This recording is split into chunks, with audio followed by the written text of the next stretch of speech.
લે મમ્મી તારી માટે પણ ચા.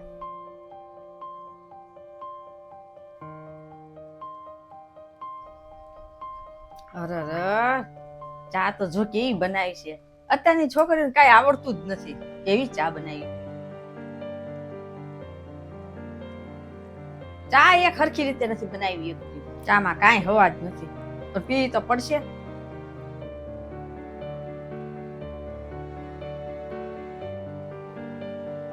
મમ્મી જમવાનું આપી દઉં? એ હા આપી દેજે જમવાનું. હા. એ સાંભળો જમવા બેસી જાઓ.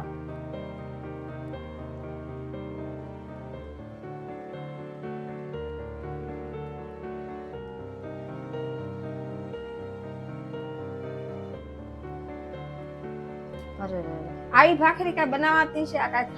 અત્યારની છોકરીને કાંઈ ખાવાનું જ નથી બનાવતા આવડતું. કામ કરવું જ બળ પડે છે. કામ કરવું જ ન ગમે. શું કરું ઈ નથી સમજાતું કાંઈ. તું હું છોકરીનો વાંક કાઢ્યા રાખો છો? સવારે ચા બનાવી તો એમાંય વાંક કાઢ્યો કે ચા બનાવતા નથી આવડતું, ચા હારી બનાવી નથી. નહીતર જે ખાવાનું આપ્યું ને તો એ એમ કહેશો ખાવાનું નથી સારું. ખાવાનું તો સારામાં સારું છે. આમાં તને શું વાંધો છે? તોય તે અમે પહેલાના જમાનામાં બનાવતા ને ખાવાનું, ઈ અત્યારની છોકરીને કાંઈ ન આવડે. એવું ન હોય.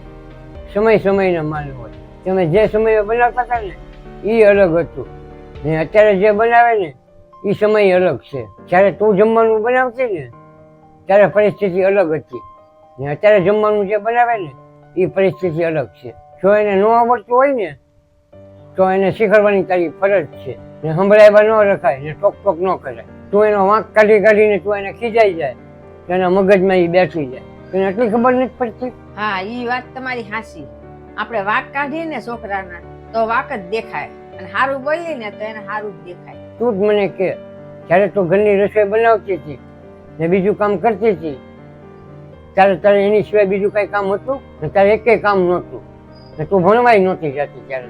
ને આપણી છોકરી છે ને ઘરના કામે કરે છે, રસોઈ બનાવે છે ને ભણવાય જાય છે ને સાઈડમાં છે ને નાના મોટા કામે કરે છે. તું મને એમ કે આપણી છોકરીની સરખામણી છે એ તારી યારે કઈ રીતે તું કરી શકે? અત્યારની પરિસ્થિતિ છે ને આવું બદલાઈ ગઈ છે.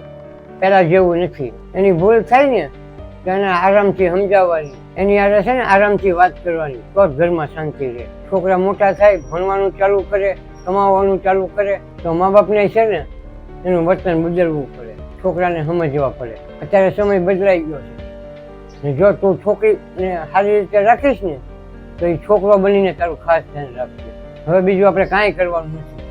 હવે તારામાં જ છે ને તારે સુધારો લાવવાનો ને આપણે છે ને શાંતિથી બધાને ઘરમાં રહેવાનું. ત્યાં ઉંમર પ્રમાણે છે ને બધું છોડી દેવું પડે અને જે આપે ને એ ખાઈ લેવું પડે. હા ઈ વાત તમારી સાચી.